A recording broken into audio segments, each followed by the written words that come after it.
Right now, Shanghai's silver market is sending a signal that global investors cannot afford to ignore. Silver in China has been trading at a substantial premium to international prices, with the gap reaching double digits at points this year. And earlier in 2026, that premium became extreme enough to create a powerful incentive for metal to flow toward China. That kind of persistent price gap is not something you simply brush aside. It tells us that the value of physical silver inside one of the world's biggest industrial economies is, at times, diverging sharply from the price being quoted in Western markets. And when that happens with silver, a metal sitting at the crossroads of solar manufacturing, electronics, electrification, and monetary demand, it raises a much bigger question. What exactly is happening beneath the surface of the global silver market? So here's the real question hiding inside that headline. Is China's silver premium warning us that physical metal is becoming harder to source, or is it the result of a much more specific shift in how China manages its silver supply and international trade? Those are two very different possibilities. China introduced a new licensing framework for silver exports for 2026 and 2027, with approved companies required to meet specific conditions, while at the same time, Chinese silver flows and domestic demand have been moving in unusual ways. That does not automatically prove that China is deliberately trapping silver inside the country, and it certainly does not prove that the world is running out of silver. But when you put the export rules, the unusually large Chinese import flows earlier this year, and the Shanghai price premium together, a much more interesting picture starts to emerge. And that is exactly where this story gets serious, because the next question is not simply how much silver China has, but why the Chinese market has been willing to pay so much for it. If you care about money, investing, gold, silver, the economy, or simply protecting what you've already built, this is exactly the kind of story worth 15 minutes of your attention. So go ahead and subscribe to Money Insiders and tap while you're here, because we break these situations down in plain English without the hype and without the jargon, so you can actually understand what's happening instead of just reacting to it. Let's start with what actually changed, because the timeline matters more than most people realize. At the beginning of 2026, China introduced a new export licensing framework for silver covering the 2026-2027 period. Companies seeking to export silver had to meet specific eligibility requirements and obtain the necessary government approval, with the system centered around a limited group of qualified exporters. On the surface, that may sound like another piece of trade bureaucracy, but for a global silver market that already depends heavily on Chinese refining and manufacturing capacity, changing who can legally move refined silver across China's borders is important. The key point is not that China suddenly banned silver exports. It didn't. The key point is that access to the export channel became more controlled, and that creates a new variable for global physical silver supply. Now, here's the detail that changes the picture. China is not simply another participant in the silver market. It is one of the world's most important hubs for silver: refining, manufacturing, fabrication, and industrial demand. Silver can move through several stages before it becomes the finished material that a solar manufacturer, electronics company, or other industrial user actually needs. That means any major change in China's ability or willingness to export refined silver can have consequences far beyond China's borders. And we've already seen Beijing use tighter export controls and licensing systems for other strategically important materials. That doesn't automatically mean silver is being treated exactly like rare earths or other critical commodities, but it does mean investors should pay much closer attention to the direction of Chinese policy. Because when a country sits at the center of both processing and industrial demand, even a change in the rules can create ripple effects throughout the global market.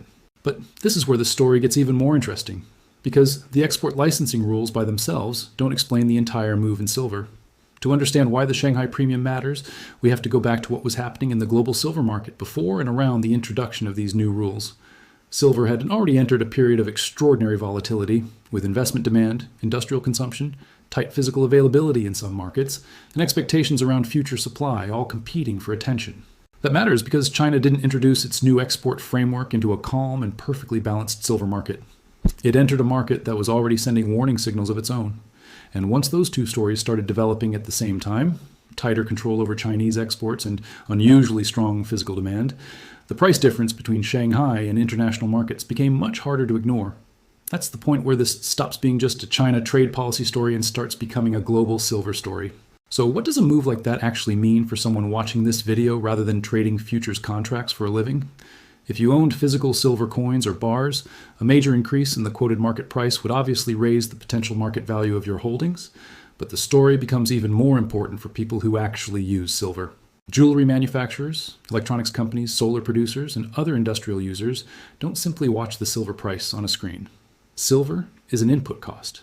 When that cost rises sharply, companies have to decide whether to absorb the increase, reduce margins, adjust production, or eventually pass some of the cost through to customers.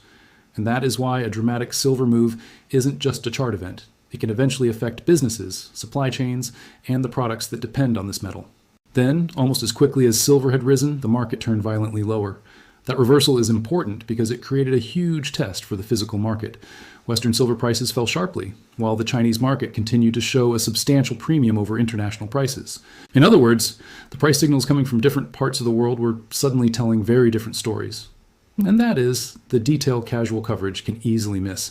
If silver is falling sharply in one major market, while buyers in another market are still willing to pay a meaningful premium for physical metal, you have to ask a simple question. Are we looking at one global market, or are different parts of the silver market starting to behave very differently? That question becomes especially important when China is simultaneously tightening the rules around who can export silver. Think about what that divergence could actually be telling us. When prices in a major Western futures market fall sharply, while physical silver in Shanghai continues to command a significant premium, the difference cannot simply be dismissed as irrelevant. Futures markets and physical markets perform different functions, and their prices can diverge because of positioning, leverage, inventories, financing costs, currency movements, taxes, transportation, and genuine regional supply and demand. COMEX silver futures are not merely paper silver. They are standardized contracts that can be settled financially or through physical delivery under the exchange's rules. And the Shanghai market has its own contracts, delivery mechanisms, taxes, and local supply dynamics. So a Shanghai premium does not automatically prove that Western prices are fake or that a physical shortage exists. But it does tell us something important. The price of silver is not being determined by exactly the same forces in every market. And if that gap stays elevated, it becomes a signal worth watching very closely. Here's another piece of the puzzle that deserves a closer look. In the weeks leading up to the major price reversal, the Shanghai market was showing signs of tightness, including periods when nearby silver prices traded above prices for later delivery. That's known as backwardation. It matters because it can indicate that buyers are placing a higher value on having metal available now rather than waiting for future delivery. But backwardation by itself does not prove that the world is running out of silver. Regional inventories, financing conditions, demand, and market structure can all contribute to it. What makes the signal more interesting is the timing. Shanghai was already showing unusually strong physical market pricing before the most dramatic moves in silver, suggesting that some of the pressure in the physical market may have been building before it became obvious on the global price chart. So why does China want all this silver in the first place? This is where the story stops being just about trading and starts becoming much bigger, because China's demand for silver is deeply connected to its industrial economy. China dominates global solar panel manufacturing, where silver is used in electrical contexts, while the country's enormous electronics, automotive, semiconductor, and high-tech manufacturing sectors also consume silver across a wide range of applications. Electric vehicles and advanced electronics add another layer of demand through electrical contacts, sensors, power management systems, and other components. And then there is the broader growth of data centers, AI infrastructure, and high-performance electronics. None of these industries alone explains the entire silver market, but together they create a powerful structural source of demand. That's why China's silver flows matter so much. When Chinese manufacturers need more raw material, the country can increase imports of silver-bearing material and refined silver to keep those industrial supply chains running. And that raises an important question.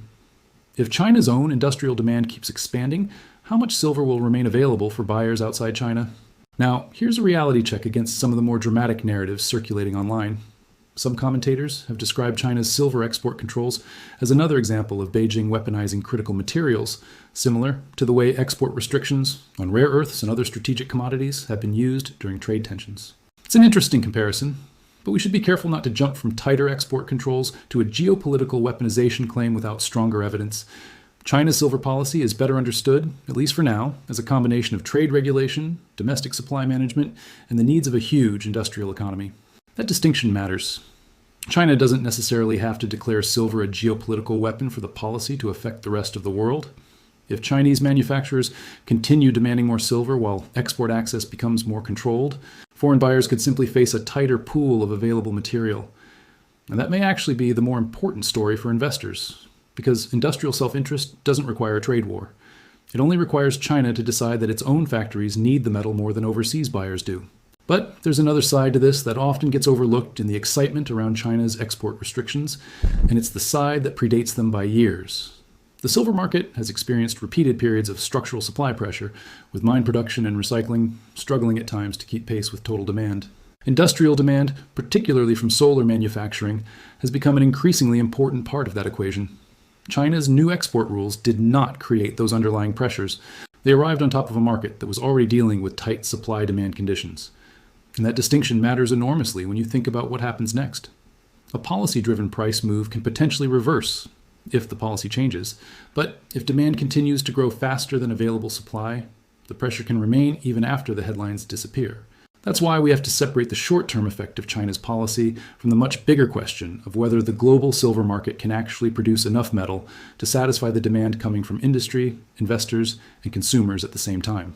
This is where the historical record becomes genuinely useful, because silver has been through extraordinary price cycles before. Studying those episodes gives us a framework for understanding what can happen when speculation, leverage, and physical demand collide, without pretending that history can predict the future with certainty. The 1980 spike is the classic example. The Hunt brothers accumulated a huge leveraged position in silver, and when exchange rules changed and their ability to keep buying was restricted, the market collapsed dramatically. Then came 2011, when silver surged toward $50 an ounce amid strong investment demand and post-financial crisis monetary concerns before suffering a major reversal. The lesson from both episodes is important. When a large part of a rally is driven by speculative positioning and leverage, prices can fall extremely quickly when that positioning unwinds. So whenever silver starts making extraordinary moves, investors have to ask a difficult question. How much of the move is being driven by genuine physical demand, and how much is being driven by financial positioning? And yet, here's the detail that makes the current situation worth watching. And it's the detail the title of this video is really pointing toward. The silver market today combines several forces that deserve to be considered together. Strong industrial demand from solar and other technologies, China's new silver export licensing regime, and significant differences between physical market conditions in Asia and futures market pricing in the West. None of these factors is completely unprecedented on its own. What makes the current setup interesting is the way they are interacting at the same time. That's why simply looking at 1980 or 2011 and assuming silver must follow the exact same path would be an oversimplification. History tells us that speculative silver rallies can end violently, but the current market also has a much larger industrial demand story running underneath the financial trading. And that leaves us with the question that really matters. If physical demand keeps growing while supply remains constrained, what happens when the market needs more silver than the system can comfortably deliver? So what does the price actually look like right now, months after that dramatic volatility and the Shanghai divergence? Silver has recovered significantly from its March lows and is currently trading in the mid-60s, putting it near recent multi-week highs and leaving it substantially higher than it was a year ago. Gold has been moving higher alongside it and remains near historically elevated levels, while the gold to silver ratio has compressed significantly from the much higher levels seen during previous periods of stress. That ratio is worth watching because it gives investors a simple way to compare the relative performance of the two metals. A falling ratio generally means silver is outperforming gold, but it does not automatically mean silver is cheap or guaranteed to rise further. What it does tell us is that silver has been gaining ground against gold, and that makes the next phase of this precious metals cycle especially interesting. Now layer the Federal Reserve into this picture, because monetary policy still matters enormously for precious metals. Here's the plain English version. When interest rates fall, the opportunity cost of holding non-yielding assets like gold and silver generally becomes lower. When rates rise, cash and bonds can become more attractive because investors can earn more income from them. That's one reason precious metals often respond to changes in interest rate expectations, real yields, inflation expectations, and the US dollar. But here's the important part. The relationship is not mechanical. Gold and silver don't simply go down every time rates rise or up every time rates fall. Markets are constantly balancing monetary policy against inflation, currency movements, investment demand, industrial demand, geopolitical risk, and physical supply. And right now, that broader mix matters because precious metals have remained strong even while expectations about the future path of U.S. interest rates have continued to shift. Here's why that tension matters for you, whether or not you own a single ounce of silver. If higher interest rate expectations would normally create a headwind for precious metals, but gold and silver remain resilient, then we have to look beyond interest rates alone. That doesn't prove that one single factor is responsible for the rally. Instead, it tells us that several forces may be operating at the same time: industrial demand, physical market conditions, China's trade policy, investment flows, currency expectations, and geopolitical uncertainty. The key question is, which of those forces is strong enough to keep buyers active, even when monetary policy creates a potential headwind? And if physical demand and supply constraints are becoming a larger part of the equation, then this silver rally could be driven by something much deeper than simply betting on the next Federal Reserve decision. That's the signal we need to investigate next. Now, what does any of this actually mean for someone who isn't a commodities trader? If you're a retiree or someone approaching retirement, elevated and volatile precious metals prices are a reminder that diversification cuts both ways. Precious metals can potentially provide protection against currency and inflation risks, but they can also experience sharp declines, sometimes in a very short period. If you're a homeowner or borrower, the connection is more indirect, but still important. Because the same inflation pressures and Federal Reserve uncertainty that influence precious metals markets can also affect borrowing costs across the economy. If you work in or invest in solar, electric vehicles, electronics, or other industries that use silver, supply conditions can eventually show up in companies' input costs and margins. And if you're simply someone who buys electronics, drives a car, or has solar panels on your roof, you're connected to the silver market indirectly every day, even if you've never owned a single ounce of physical silver. There's also a genuine reality check worth applying to the more excitable corners of financial media, and it's this: not every widening premium is a 5-alarm crisis. And not every price spike in a volatile commodity like silver is the beginning of an unstoppable supercycle. China's export licensing changes can be interpreted in different ways, and tighter regulation does not automatically mean that Beijing is deliberately trying to create a global silver shortage. There is also an important unresolved question surrounding exchange inventories. When reported stocks decline, how much represents metal that has genuinely become harder to source, and how much simply reflects changes in location, ownership, or the category in which that metal is recorded? The honest answer is that physical tightness, policy friction, and market psychology can all exist at the same time.